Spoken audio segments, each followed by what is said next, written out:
Well, hello, everybody. I'm very, very excited to have you here for Marketing Secrets of Billion Dollar RIAs. This is a very unique panel that I feel honored to be able to chair. These people have so much marketing insight, and we are excited to bring it to you. As you know already, these are marketing leaders from some of the largest RIAs in the US, and of course, our own CMO here at Snappy Kraken. And the goal is to share insights that you can act on. Now, I will tell you, there are so many great things to say about these people that it would be impossible to read their bios or we'd run out of time. We're going to try to get as many insights as we possibly can. And we're going to break this discussion down into a few sections. We're going to discuss marketing during COVID-19. We're going to discuss specific strategies and tactics, some of which are timeless, regardless of COVID-19. We're also going to talk about leadership through this time for your people and others that look to you for guidance, whether that be your clients or employees. And lastly, we're going to conclude by making sure that they share their top marketing priorities for right now and why, and how advisors can apply those things. So we've got a lot to cover. We're going to definitely move fast. You can see all of their Twitter handles on the lower third. So if you want to reach out to them and have a conversation with them online, we encourage you to do that, and they'll be glad to answer questions directly as well. Also, we encourage you to use the chat. We'll be administering that and helping answer your questions as much as we can. So let's get started by talking about first this period that we're in. And I'd like to ask you, what kind of opportunities have you spotted and leveraged since this crisis began? I think generally one of the hardest things to get for a retail consumer is just their attention. And we've absolutely got everyone's attention through this time. Everybody's, they're uncertain, they're afraid, they're opportunistic. There's all sorts of ways that advisors can come alongside them right now. And it's been a huge opportunity for our partner firms to seize on that and just not in a bad way, but just be really proactive, be educational, especially as legislation is passed for small business owners or whatever it would be. We have to be available. We have to be doing the research as marketers to create resources and assets that they're going to be able to deliver to people to give them clarity and confidence and help them more optimize their financial plan or make key decisions. So that's been a big thing for us and what we've seen right during this time. Yeah. I would agree with that. I think that people are really hungry for information. So the more you can give them, the more receptive they are. The more you can communicate. Our advisors have heard for clients that maybe we don't have 100% share of wallet, when they call them back, the clients are saying, thank you for calling me back. So they may be dealing with other firms or even bigger firms that just aren't taking the time to communicate to them and actually make that phone call. And I think from a marketing perspective, there's an opportunity to even get new clients by, like Jed said, creating that content and then putting it out there, whether it's on social media or paid social media, and letting people download it and find out that, hey, my Mariner Wealth Advisors, as an example, can be a great opportunity for me to learn more about the legislation and all the changes that are going on. Yeah. Abby, what would you add? Yeah. So I do believe that the communication has been critical. We've had advisors who have done really well right now in quickly and efficiently reaching back out to prospects that maybe had been on the sidelines for a while, and they've been able to actually get those clients on board during this time for a lot of different reasons. For some of them that you mentioned, they're not getting phone calls back from their existing advisors. We are providing them with so much more communication and education that they needed. And then we've also been opportunistic. We've been leaning in to find new ways of growth and looking at where we can engage with prospects for our advisors through content and programs that will drive leads into Hightower that we then promote out to our advisors.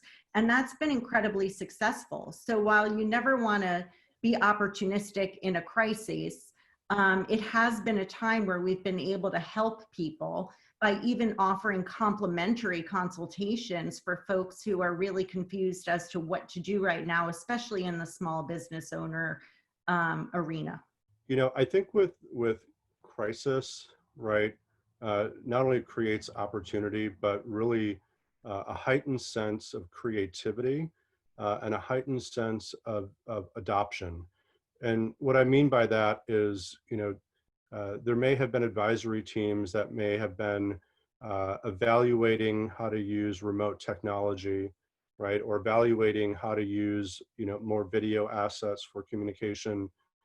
And, you know, this crisis has really helped them move faster, right? And, you know, we're working with all of our advisory teams to help them communicate with their prospects and their clients, you know, where they are, right? And that might be, you know, at home, right? You know, on a Zoom call. That may be, you know, when they need to take a walk in the park, right? Because they need to get out of the house, right? That may be, you know, when they're driving, right, and trying to take care of things, you know, because they can't be, you know, in the office or in a store, right? So, you know, this has required us to really think about, you know, how do we adopt technology faster? How do we incorporate it into our workflow? And how do we get much more creative in leveraging those channels, right? Not just with the content itself, right, but how we position the content, how we deliver the content, and how we respond, right, to when people, you know, engage with the content. So everybody's hit on the same degree of that, of talking about opportunity and crisis. And a lot of times people they'll draw a parallel between opportunity and exploitation, or opportunity and opportunistic. But if you believe in what you have to offer, if you operate from a standpoint of service, then you have a moral responsibility to be offering, to step up to the plate and to offer your audience what you have that is of value. So I commend every marketer, I commend every business that has been stepping up and looking at the crisis and responding in the right form.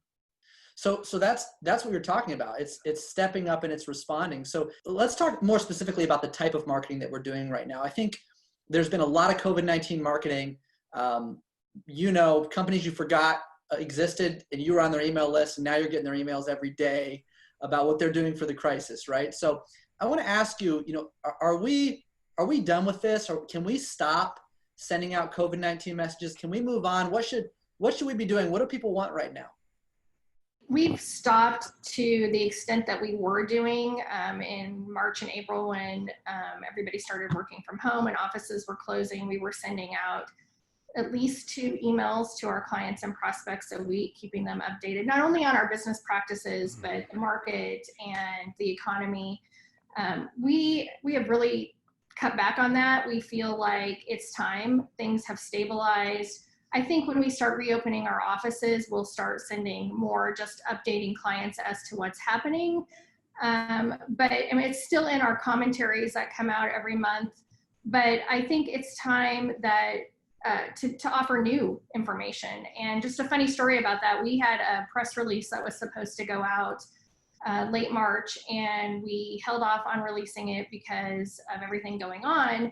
And we released it about 3 weeks ago, and we've had more coverage than any press release we've released in the last 5 years. And I think it's because reporters are hungry to report on anything other than COVID-19, right? And I feel like if the industry reporters feel that way, other people are tired of it too, and they want something else to focus on, because we all know it's still going on. We're all still at home, right? But they want something positive to focus on.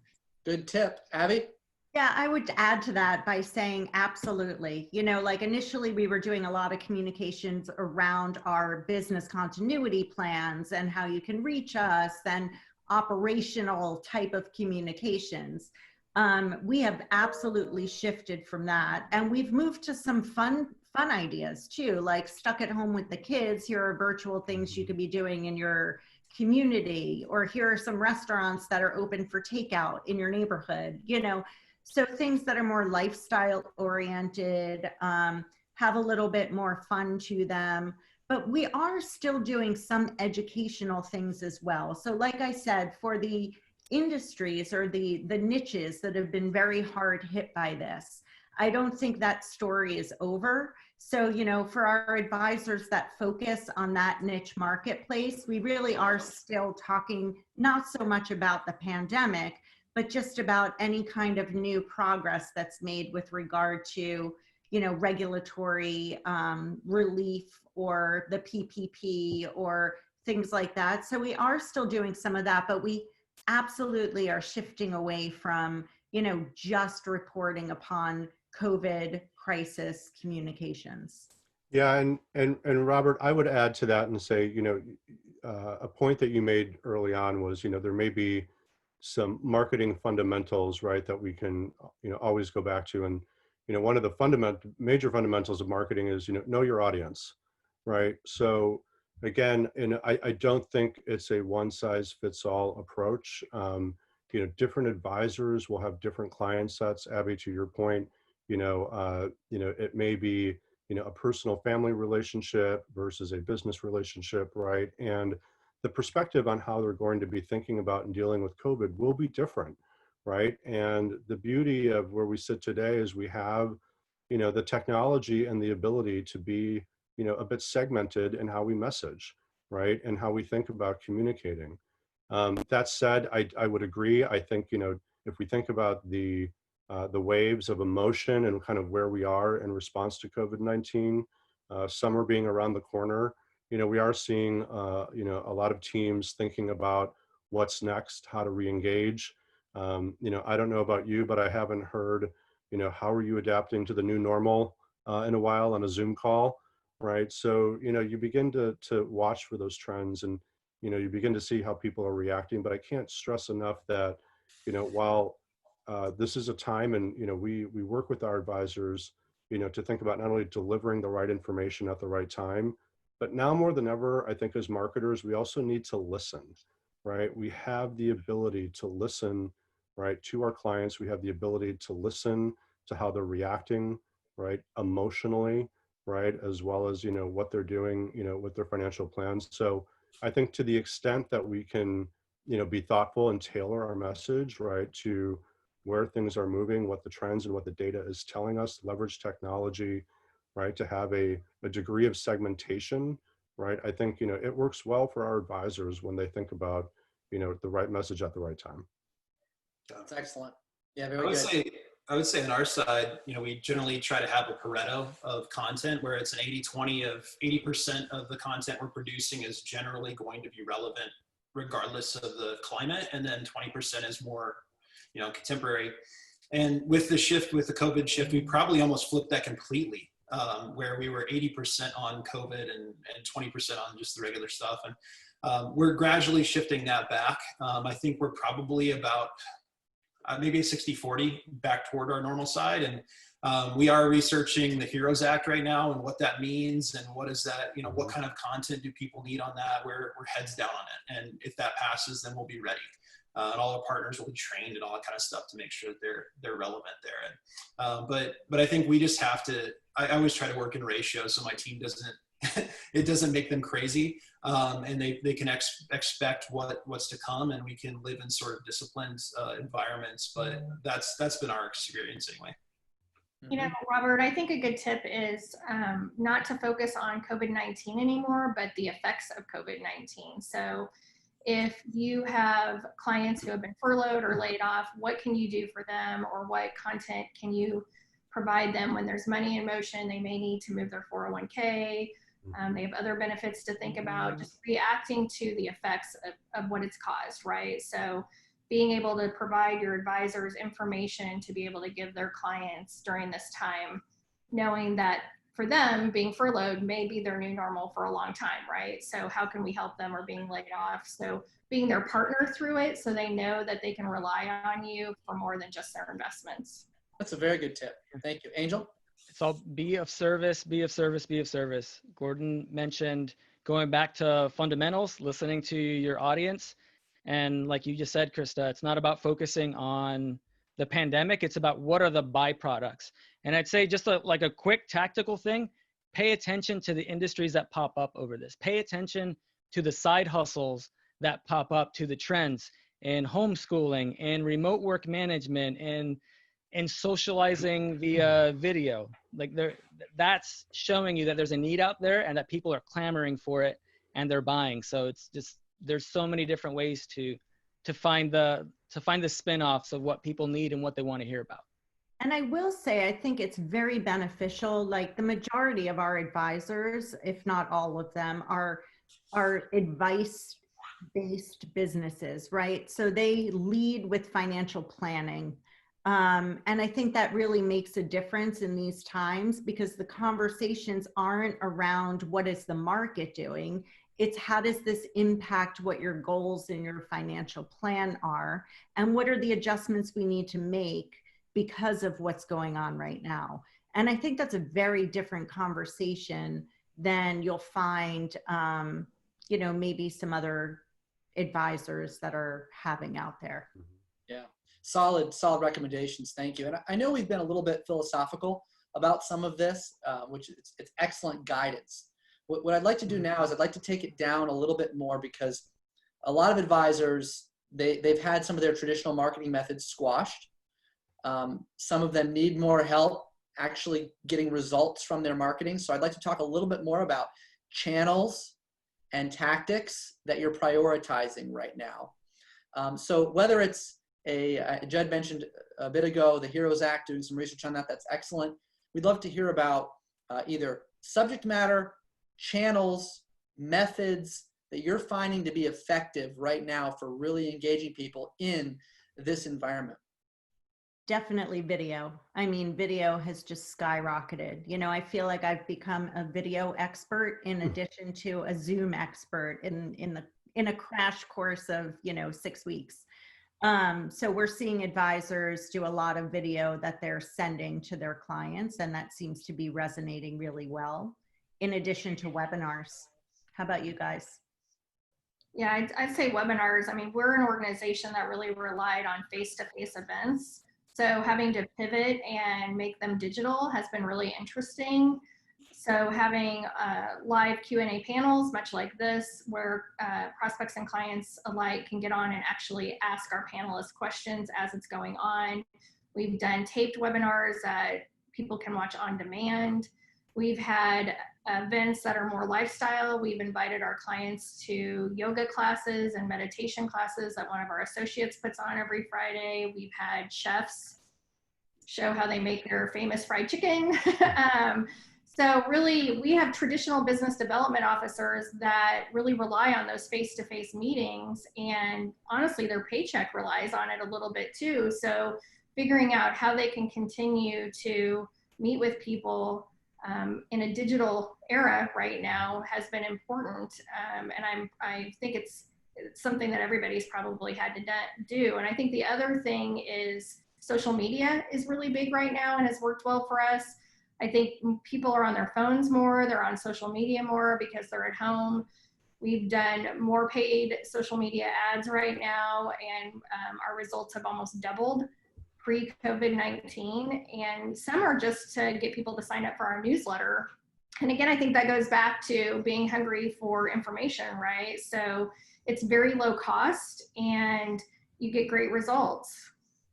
That's actually, on that point, before we switch gears, I know you mentioned doubling your online advertising results. We've seen that too. Okay. You mentioned low cost. Can you just quantify? I know advisors are listening, they're saying, what kind of low cost? Is low cost 20 million? What is? No. No. I mean, we maybe are spending $700 a week, and that's on multiple ads at one time combined, right? So we're not having to spend, and maybe to some advisors, that's a huge amount of money, but we're not having to spend a lot to get results. So go ahead. And Robert, I would say, you know, again, we've seen the trend in video and webinars happen for some time now, but I would agree with Christa and say, you know, the adoption of virtual or tech-based events and experiences has really, I mean, skyrocketed, and you know, the ability to, you know, be efficiency but have a high level of return. And an example, and Christina mentioned chefs. We did an event called Cooking for a Cause last month, where we brought Iron Chef Mark Forgione in to, do a cooking class for our advisors, their end clients, families, our resource partners. And, I'll just, let we did the entire experience, for $7,500 all in. And, we reached almost 1,500 people, right? And for us to think about, doing an event for 1,500 people, bringing in an Iron Chef in person, that would have been well over $7,500. And what we are doing now, and Christy said, is we're learning and we're scaling that out to our network. We just had a firm Strongbox, right, do that in Kansas City, right, and did Cooking for a Cause Kansas City, right, and they're able to extend that at the firm level. So again, with crisis comes this ability to be highly creative, to move faster, to leverage technology, right, to be way more efficient in cost and delivery. But I think most important, to be able to scale, right, and say, what works for one, how do we make it relevant and package it, right, for everyone, to be able to leverage. That's so great. And I love that idea because you could do that with a local restaurant that's popular. You could do it with some of your advisor friends from another side of the country that aren't in competition with you. You could do it together. That's great. Very creative. Judd? Yeah, I mean, I would echo what most of you guys have said so far. We're seeing a ton of opportunity from paid ads. I'm spending probably an average about 20 grand a month across all of our offices and a number of participating partners. And that's actually relative to the number of offices. We have 110 offices. So that's like 25% participation. Our cost of acquisition is half of what it was before the crisis. So we're seeing a ton of success from that. We're driving people to really engaging things. It's not just a landing page. It's something they can do, something they can get value for or with. And then secondarily, we're taking webinars and we're making webinars a key part of our marketing, but we're also leveraging evergreen webinars and things that people can come back to, running ads to those. And they're all completely private labeled to our partners. They're not a Carson partner brand or our RIA. I mean, if it's Carson Wealth, it's Carson Wealth, but if it's Dynamic Financial Advisors or whatever their name is, like it's completely theirs, and it allows them to be very focused on the opportunity they can create for their prospects. We're helping them with email marketing to do that at scale. Email marketing has still been the most successful of all the different tactics we try. It's still the most successful way to do it. And then I think we're seeing a lot of opportunity just from our advisors that are able to just pick up the phone and say hello. And it's no agenda, just being present for their clients and helping stress the availability that they truly provide to that family is huge. So that's been a big story from this thing. And I think hopefully our advisors are starting to see like, man, I can do so much more than I thought I could. And they'll have a huge ROI for this long term. It's great insights, Judd. Thank you. One thing that we've discovered, and I'd be interested in Angel and Robert, if you guys as Snappy Kraken have had this happen as well, but we've always been a huge proponent of in-feed forms like for Facebook, and in advertising some of our events, we actually created landing pages because we felt like we needed to tell more about the actual event to get people to sign up. And that Q&A panel that I mentioned, it was kind of a spur of the moment event that we decided to do, and we only had 48 hours to advertise it. So the first 24, we had the ad linking to a landing page, and we had nobody click, nobody register. So they would click to the landing page, but they wouldn't register. So we pivoted after 24 hours. We had spent $1,000, we put another 1,000 in, and we did an in-feed form, and within 24 hours, we had 100 registrants. So I think a lot of that is because Facebook fills all that out for you, so it makes it much easier. But I also think that goes back to people being on social media on their phone. They don't want to click off. They're stuck at home. They're wanting information. And we typically don't use landing pages that much, but this reinforced that philosophy of, hey, maybe we don't need those. They don't need any more information than what they're getting in that small ad. And Facebook rewards you for having those native ads too. We see that as like, please keep it on our platform. We're going to give you a better conversion. I want it to stay. Surprise, surprise. Yeah, I'm all for it. Hey. I was just looking at the advertising data. We've seen our cost per lead drop significantly. Right now, we're running about an average of $35 on a cost per lead, which is very low. I mean, I'm sure you guys are seeing something commensurate with that. So, yeah, I mean, these are great tactics. You've all mentioned webinars. I would like to ask you for your preference of webinar platform. I know that's a common question. There's security issues with some. What are you guys using? We use either Zoom or WebEx Teams. Those are the two that we use. WebEx Teams, while it's a little more challenging because some of us are Mac users and there's complications with Macs, but the security is better. Zoom, the problem is that the security issues have been, our compliance department is not comfortable using Zoom if we're going to be talking about anything that could be private information. Okay, helpful. How about you, Judd? We're using GoToWebinar begrudgingly. We do Thursday afternoon webinars that are hosted for all retail clients across our 33,000 families that we have today. They're welcome to join it. And just to make sure that we can support it, the platforms are not great for this. As much as they theoretically could do this, you have to make sure you grab them by the collar to make sure that they're going to be able to support it if there's an issue with audio or connections, or just, I think in terms of the scale of the systems and servers, when March hit, a lot of those platforms just were never tested to that degree. And right. So we needed to make sure that they're available. We're using GoToWebinar as well, begrudgingly as well. We have demoed a new product called Demio and really like it from a client experience. It makes it really easy to get their questions. You can do easy polls. I couldn't get it approved by our tech team.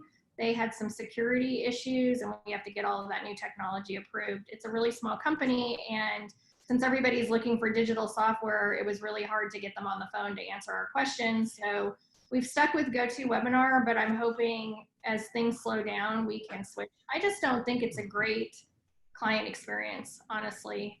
And I don't really think any of them are a great client experience. It's just finding one that's better than the other.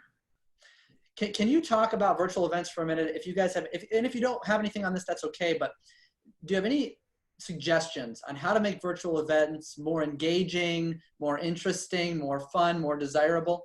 Yeah, we've been doing things like raffles and contests and, morning workouts together with a specific live Peloton instructor for those that are Peloton riders. So happy hours, virtual happy hours, roundtable discussions in breakout rooms, which is peer-to-peer stuff. So we really have tried and thought of, and obviously I'm sure you all do too, we have a marketing working group that's kind of like my council of marketing of advisors that I throw things at and get their feedback on, and they've been participating in this whole journey with me to find the right partner. And then we also have our sponsors who provide revenue for the organization for our events, and we wanted their input on because they need to be a part of this as well. So it's really community building, but in a virtual way. So it's interesting. While we may be virtual, not in person, still a level of creativity, exclusivity, right? And bringing people together for something different, right? Something that they might not normally have access to or do on the daily basis, right? And, I would say, outside of offering unique and creative experiences, in this moment, the one thing that we have seen really take off is the inclusion of families, right? So we now have people coming in, Abby, as you mentioned, Fridays at 8:30, bringing their children in to read stories, right? When we did Cooking for a Cause, right? It's families making meatballs together and doing the meatball shot, right? And this is a way for, people to stay connected, right? Not just in a work environment, right? But really across families and across generations. And I think, for me personally, that's not normally something we would have seen a year ago at a typical advisor conference, right? So, now the spouse or the kids or, the parents and the grandparents, right? They kind of know what mom or dad do as an advisor, right? Through these experiences and these kind of community events. So, I think bringing taking the time to not make it, a cookie cutter event, but, adding that layer of creativity and now bringing in the family, we've seen tremendous success. And the pets, and the pets. Yes, and the pets, of course, of course. That's excellent. So I want to ask you specifically, we've had a few really great suggestions here. I know that there are some firms that have resources to do a lot of these things, and some have to pick very carefully. Like they can only do one thing at a time. If you had to prioritize one marketing initiative right now, if you could only focus on one thing, making videos to send to your clients, or holding a webinar, or holding a social webinar, or researching the Heroes Act and writing white paper on it. If you could only pick one thing, what would it be to get the most impact in your opinion? I'll go first on that. And you see us all struggling, right? Because there are so many amazing things to do. But I will tell you, whether you're thinking about an owned channel like your website, right? An earned channel like PR or social media, or a paid channel like a targeted LinkedIn campaign, right? Regardless of what strategy or channel you're choosing, and we've all said this throughout the call, content matters, right? If you don't have the content, right, to deliver the message, create the engagement, bring a prospect through lead nurturing, help your clients with their financial planning, you're stuck, right? It doesn't matter if you have the pipe, but if you don't have the water to flow through it, it doesn't matter, right? So I think right now the teams that are thinking about creating a content engine and a way to efficiently create it in a way that's targeted to their audience, I think that's where I would put my focus, right? Because again, any other channel, it doesn't matter, but if you don't have the content to communicate, you're kind of stuck. I would say the any other one things? I won't put you on the spot anymore. If we want to move on, that's okay. I don't know if that's still one channel though. Like the content. No, it's not really quite one thing. It's a good point though. Yeah. But I think writing and producing a single piece of content consistently, I think that is if you're minimum viable marketing, let's do that. Yeah. Because then you can proliferate it to any other form or fashion you need to. But like if you were like the Bear Grylls of marketing, you're dropped into the wilderness and you have to choose one thing, I think it'd be content, just creating content. So I totally agree with Gordy on that. I think my vote would be for email communication. So email is free. So if you don't have a big budget, it doesn't cost anything. You can email your clients, you can email your prospects, you can set up drip campaigns. Again, you need the right content for that. You can drive them to your website, and at the same time, you're staying top of mind with your client and prospects too, right? And you're delivering information to them and being there for them. So if somebody asked me what's the one thing I should keep doing or focus on, it would be email. Yeah, that's how I was thinking about it. I thought, what would I be really upset about if you took away from me right now? And it would be email, because of how much we've put into that list, how we own that, how we've grown it. Those people are receptive to hearing from us. We communicate with them frequently. I'd be really upset if you took that away from me. So that is the one channel. And our data shows it in our State of Digital report. It's just the channel that has provided the biggest return. I would say though, Angel, that some of the email that advisors are using today would never be missed. Like, because you're using like these scalable canned things that you probably never read yourself and you're hitting send. Right. Like no one will miss that. So make your email something that's personal, or, a Seinfeld sort of email, like share a story, share something that you're learning to add value. Abby. You're competing with a lot in that inbox too. Yeah. Right. I would also agree that it has to be personal and it has to be meaningful for who that person is, right? So going back to that audience segmented profile, so it's the content, but it's meaningful content for that audience. And I will also say that I think the best thing advisors can do right now is increase the engagement that they're having. Whatever way they're doing it, it's all about the engagement with their clients. And generating referrals from their existing clients, in addition to nurturing their centers of influence. Like if you think about, many of the advisors' centers of influence are small business owners a lot of times, so the fact that you can have an opportunity to help them right now, if they're an accountant or an estate planner, or they're not working for one of these large organizations, you know, there's an opportunity to strengthen that relationship, which will also translate into additional referrals at some point. Yeah, so that's a great point. I'd love to hear from you if you have any good referral approaches right now that you're coaching your advisors to take. Please share those. I mean, our advisors are working with a lot of their centers of influence to do joint webinars together for their clients, you know, so whether it's an accountant or whether it's, you know, an estate planner, like I just said, like working with the next generation of the clients, we're seeing a lot of that. We're seeing a lot of our centers of influence asking our advisors to do the webinars for them, not Right. with them, because they think of the advisor as being the expert, right? So they want to have that be a value add for their client, whether it's on the new laws or market related. And we've really upped that, I would say, over the last month and a half, particularly with CPAs. Yeah. I think the advisors generally have historically been a little disillusioned with center of influence marketing, because I think there's been an unfair expectation that the COI is going to participate more than they expect.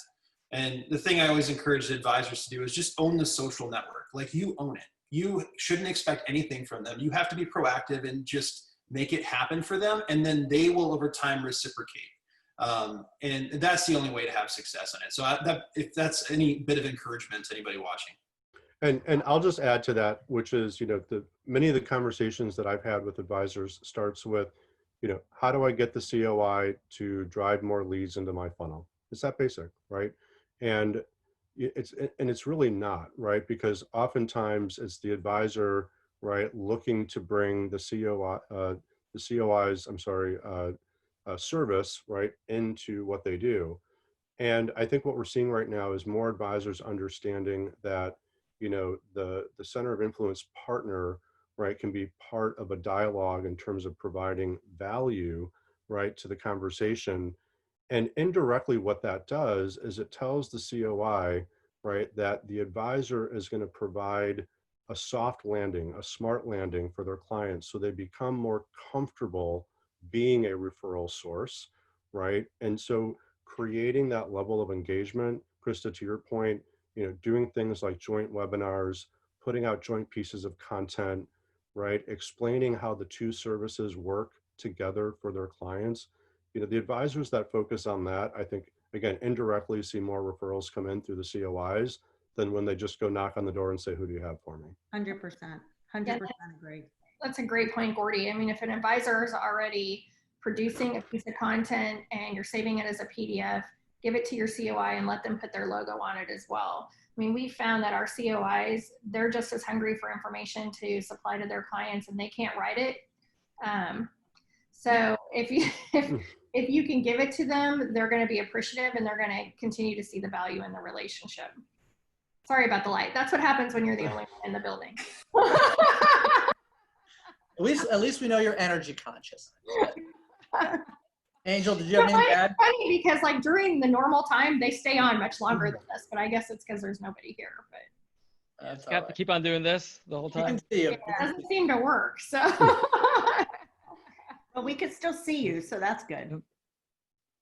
I am picking up on a theme here, though. On the COI marketing, I'm hearing advisors need to invest in the education for themselves to really be confident in these regulatory changes and the new laws, and that way they can be a resource and be viewed as a resource. And maybe the COIs are today more hungry for help with that than they might have been in the past. So it's a good opportunity to actually reach out and say, I can help you with this. yeah. Definitely. Angel? This is tangential, but there's a huge opportunity here, and it has to do with a method for content creation. So we're talking about COIs. We're talking about exchanging knowledge, exchanging value. One of the big things for us at Snappy Kraken over the past couple months is I'm a huge fan of the Jay Abraham book, Getting Everything You Can Out of All You've Got. I always think about the title of that book because it makes me feel scrappy. It makes me look at things from a scrappy perspective. So I've really invested a lot in video. So I've been recording a lot of coaching sessions within the company. I've been recording interviews. I've had people reach out to me on LinkedIn that might ask me a few questions. I'll say, hey, let's jump on Zoom real quick. I'll record that interview on Zoom. And if you start with video and audio, you can cut that up. You can transcribe it. You can turn it into a blog post. It can be an email series. It can be a bunch of quote images. It can be audiograms. If you start with video and or audio, that can beget so many different types of content, and that can feed the pipeline that you have going on. It can feed the backlog that you have, that you can share all this valuable information. So I would reach out to a center of influence and be like, hey, this new thing is going on. What are some top 10 things that everybody should know about right now? Let's jump on Zoom right now. Let's record this thing and let's share that with our audience. That's one of the approaches I would take. Yeah, and to that, Loom is a huge tool for that too. I use Loom all the time now. Like, instead of writing an email, I just record a quick Loom. Hey, I'm thinking about this, and what do you think? And I send that over to them, and it's awesome. So sorry, Gordy. Yeah, and one of the things that we're talking about here, the word, it's content creation, right? And there are certain types of content that we can do real quick, right? Quick shot video, right? Even shot on iPhone, right? We've seen that actually work with advisors talking to their clients. But one of the things that we do with our advisors, is, and this has been extremely helpful, especially for, teams that don't have a lot of capacity or need to do planning, is the concept of having an editorial calendar, right? And this is, can be a very simple Excel sheet or marketing tool, but it's taking the time to look out even 30 days, right? And ask ourselves, what activities are we doing? What's happening, right? Are we meeting with a client, going to a conference? Are one of our, team members getting married? All of the activity, right, that's happening. Do we need to send out a market commentary? When you put that in a calendar, right, and you sit down with your marketing team, and when we sit down with our advisors, that allows us to give as much lead time as possible to do two things. One, discuss which is the most appropriate channel, right, for that activity or that content to be distributed through. It may be PR, it may be social, it may be a website, it may be an experience. And then we can back out and say, what will it take to create the content, to create the press release, to create the virtual experience, right? And just having that simple tool of putting an editorial calendar together, that 4-week look, right, in advance, right, helps teams, especially with minimal capacity, get their heads around what they need to do and actually, create the content that's needed. I mean, we actually do that with most of our advisory businesses, but for an annual calendar, it always needs adjusting, because like, who could have thought that a global pandemic was going to hit the world even 2-3 months ago. But I agree with you. It's all about having the plan and then executing against the plan and really holding people accountable. So that's where the rubber meets the road in most cases. It's not brain surgery or rocket science. It's actually just the accountability factor to execute what you said you were going to do. And that's where we find that we can be most helpful, is in that execution piece. Yeah. I think Angel had a great point. Sorry, for advisors that maybe don't have a marketing team behind them or just a few people supporting them, is think about your content and how you can repurpose it. So you can always find another way to use something. And an example of this is, we had a podcast that we thought would make a good webinar, but getting the people who did the podcast together to record the video for the webinar was not going to happen. So we took the podcast and used the audio and then just created PowerPoint slides behind it. And we made a recorded webinar out of it without ever having to ask the people to re-record. You can do the same thing with, if you have a PowerPoint, but you think it would be better for the client to see you presenting it to them, record yourself on an iPhone and then superimpose that into the PowerPoint so they can see you and hear you as they're looking at the slides. We've been doing a lot of that to make it more personable, so they can put a face with the name of the person presenting. Our CEO has been doing that. He's been filming himself on his phone and then sending it to me, and then we're adding it to slides that he wants to share with the company. And I think it makes a huge difference when you're seeing him present it, because normally he would be doing that in front of the whole company anyway, but you can see his facial expressions and see that it's important to him. while you're still getting all the information in the PowerPoint. So I just think there are lots of different ways you can repurpose, like a video, like you said, just use the audio, or take an audio for something and make a whiteboard video behind it. So you can I think you can always probably find at least 5 ways to repurpose something. Agree. Completely agree. I love the takeaways here. You know, we're almost out of time. I can tell we can learn from you all day long. I want to conclude by getting each of you to comment on at least this last question for us. And it relates to getting to the level that you're at. And I know it's many years of experience and much trial and error, but if somebody wants to be a great marketer, maybe you could think back to if you could have told your younger self, you know, 10, 15 years ago, 20 years ago, before you started marketing, here's a piece of advice that's going to make you a great marketer. If you follow this advice, I'd love to hear from you each. You know, what would be the biggest piece of advice you'd give to somebody who wants to do that, who wants to reach that goal? Jed, we'll start with you. Yeah, I mean, for me, I think one of my fundamental things that guides me is that you have to teach people, not content.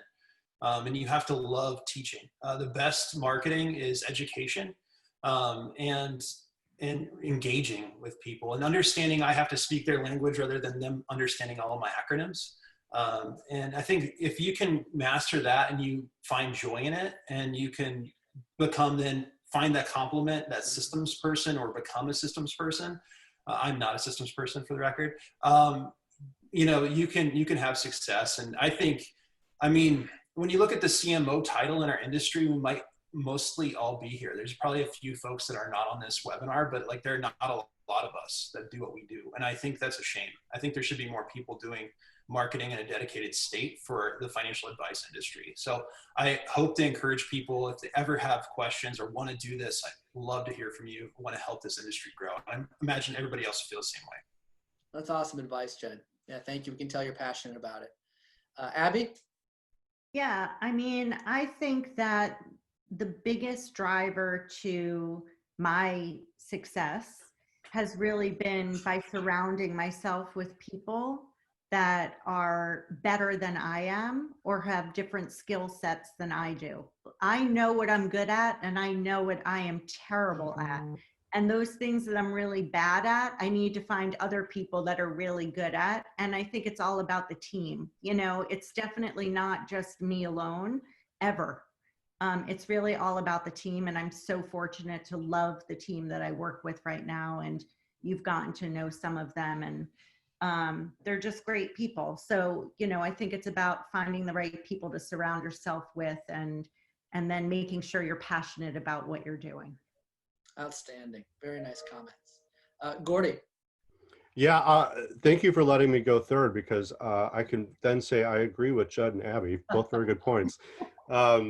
You know, just building on that, I would say as a marketer, you know, and if I look back many years ago, you know, finally understanding the concept of the value exchange, right? And no matter where you are kind of in the customer decision journey, right, you need to be thoughtful around the value exchange between what you're providing, right, and what your prospect or your client is giving, right? And if that value exchange isn't perceived as being weighted in your prospect or clients or even employees' favor, right, you're going to have a tough time as a marketer, right? So I just, you know, I always I learned that, I go back to it.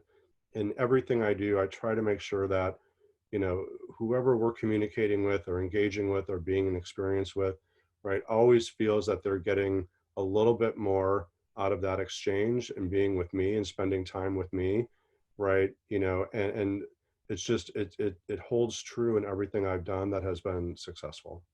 That's great. Well, I know people are going to find a good value exchange from this session because of all the gems you've shared. Christa, how about you? Well, I think it's important to realize there's always going to be people who know more than you or think about things differently than you do. And it's important to align yourself with them and learn from them, have them become your mentor, know that you can rely on them, and be open to their ideas, right? And when I align myself with people who maybe think in the complete opposite direction as I do, that's when I learn the most. And then I can incorporate that into my way of thinking or the way we market. And I think it benefits the company and it benefits myself. We found that to be true. I absolutely agree with you. Outstanding. Angel? Well, there's I love the common thread here, and I know that remember the Reese's peanut butter cup commercials. There's no wrong way to eat a Reese's peanut butter cup. There's no one way to be a CMO. There's no one way to be a marketing leader. I'm sure if you look at every single one of our days, if you looked at every single person's calendar here, our days would probably look pretty different.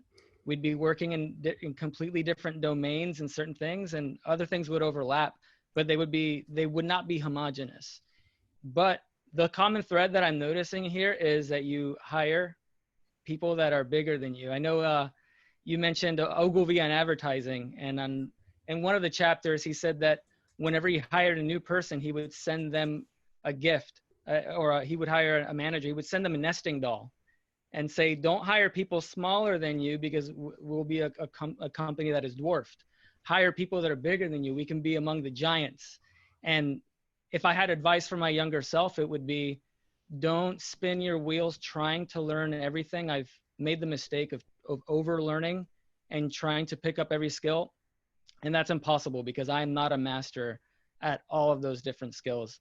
If I had advice for my younger self, it would be get better at coaching, understand the business better, continue loving people, love psychology, love human nature, what drives people, but exercise that delegation muscle and bring the absolute best out of people that are better than you. Excellent. Outstanding advice from all of you. The things you've said on this webinar, if people will listen and pick out just a few and apply them, it's going to be tremendous for their business. So I really want to really thank all of you for sharing your insights so readily, for not being stingy with them, and want to commend you for the great work you're doing in our industry to help advisors and to help their clients, because the role of the personal financial advisor, you all know how important it is and what a big impact it can make on people's lives in times of crisis. So thank you all for the work you're doing, and thank you so much for being part of this panel today. Thanks for having us. Thank you. Thank you, Robert. Thanks, everyone.